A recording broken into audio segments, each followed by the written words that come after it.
ज्याप्रमाणे लहान मुलाला भूक लागली की ते तळमळ करते आणि मग आई त्याला दूध पाजते. त्याचं दूध पिऊन झालं, त्याचं पोट भरलं की ते गुळणी जमिनीवर टाकतं. तसंच नामाचं आहे.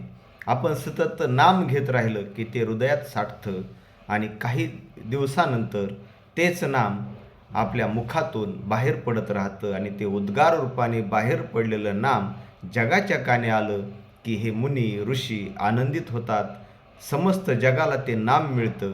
आणि हेच योग संग्राममध्ये संत शेख मोहम्मद महाराजांनी सांगितलंय.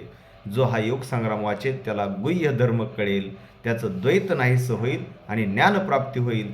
हे सांगताना संत शेख मोहम्मद महाराज एका ओवीतून म्हणतात, जैसे नाम साठवे ना हृदय वदनी, उद्गार पडती विश्वश्रवणी, तेने आनंदती सुरवर मुनी, अनुभवे प्रेम दाटे.